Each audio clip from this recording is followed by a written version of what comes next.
విషయం ఏంటంటే ఇంకొకటి ఈ కాలుష్యం మీద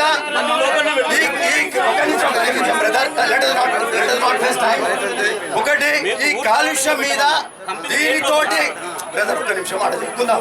కాలుష్యం మీద ఇది ఈ ఫ్యాక్టరీ నిలుపుదల అనివార్యము, తప్పకుండా ఆపుతాము. ఇంతేకాదు ఆ ప్రాంతంలో ఉన్న ఫ్యాక్టరీస్ అన్ని కూడా, ఎందుకంటే ఈ రోజు బతుకుతున్న పరిస్థితి ఏంటిది, ఒక్క ఫ్యాక్టరీ ఆపితే మన మొత్తము మనకు సొల్యూషన్ దొరకలేదు. అక్కడ ఫ్యాక్టరీస్ ఉన్నాయి, ఇక్కడ బీబీ నగర్ లో 80 ఫ్యాక్టరీలు ఉన్నాయి, భువనగిరిలో 40 ఫ్యాక్టరీలు ఉన్నాయి, చౌటుప్పల్లో ఇంకా 150 ఫ్యాక్టరీలు ఉన్నాయి. ఈ రోజు భువనగిరి జిల్లా అయితే అక్కడ చౌటుప్పల్ అయితే 550 ఫ్యాక్టరీస్ ఉన్నాయి.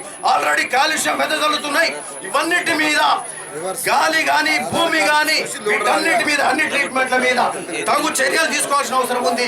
గట్టి చర్యలు తీసుకొని జీరో పొల్యూషన్ ఎమిటెన్సీ లెవెల్స్ కు ఈ ఫ్యాక్టరీలు అన్నింటినీ తీసుకోవాలి.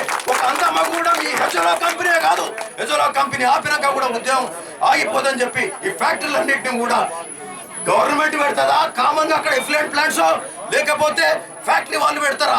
ఎవరు పెట్టినా ఇది చేయాల్సిన అవసరం ఉన్నది. నువ్వు ప్రాజెక్టులకు వేలాది లక్షలాది కోట్లు పెట్టడం కాదు.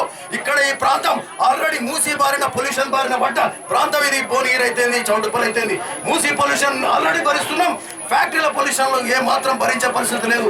మా పిల్లలు పెద్దలు అందరూ కూడా, మా ఫ్యూచర్ జనరేషన్స్ భవిష్యత్తు బాగుపడాల్సిన అవసరం ఉంది. కాబట్టి మేము ఈ పనులన్నీ సరిగ్గా సవ్యంగా జరిపే వరకు మేము అంత ఊపిరే పరిస్థితి లేదని చెప్పి ఈ సందర్భంగా తెలుపుతూ వచ్చిన